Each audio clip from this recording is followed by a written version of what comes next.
What advice would you have to someone else thinking about giving this a go, giving a startup a go?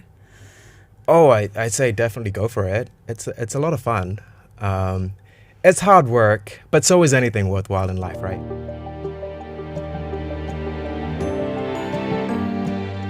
So let's start with what your device actually does. What problem does it solve?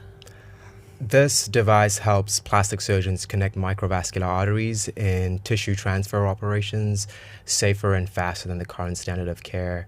The current standard is to manually hand sew these vessels. It'll take typically 30 to 60 minutes and multiple highly skilled surgeons to connect one artery. And we've developed a coupling device that enables surgeons to connect this in under 10 minutes. So it's a significant time saving and cost saving, I should imagine. That's right. And over time, we'll be able to show that the standardization of care through a mechanical coupling device leads to better clinical outcomes, which then reduces complication rates, such as clots or leaks, which all contributes to lower readmissions and less morbidity for patients. You did an engineering degree before you went into medicine. How did you come up with the idea for the device? This was during my when I was a registrar in plastic surgery. I was working for this particularly gifted plastic surgeon, John Matthey, who, I was able to be part of these operations where he would go about reconstructing soft tissue defects. And there was a device that significantly improved the standard of care for the venous connection. So it changed the standard of care from hand sewing to using this coupling device, but it wouldn't work for arteries. So there seemed to be this obvious clinical need that needed a solution. And given the background in biomedical engineering, I felt compelled to develop a solution. You won the Auckland University's annual Velocity Challenge back in 2018. How helpful was winning that to taking your idea and turning it into a product and a real company?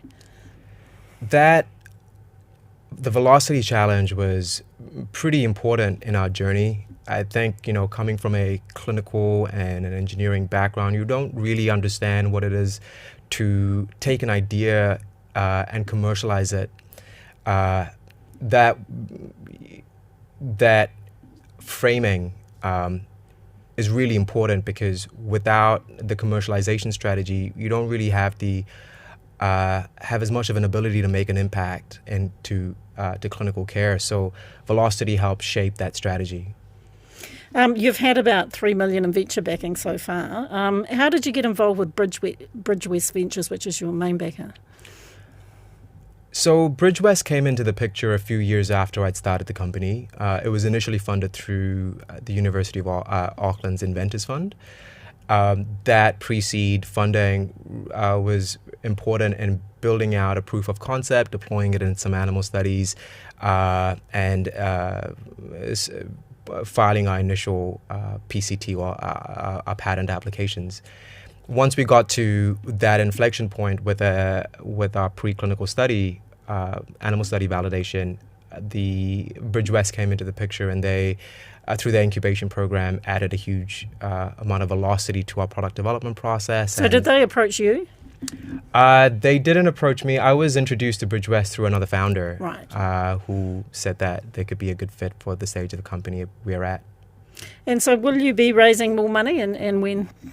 You're always raising money, and we are now raising our Series A round. So we've got great preclinical data. So our pre-production device has been built to the standards required for medical devices, and it's performing really, really, really well in our animal studies. And now we're ready to take that device into production and collect the data required for FDA submission. So that's the stage we're at now. So raising our Series A round to take our device to market. How much are you raising?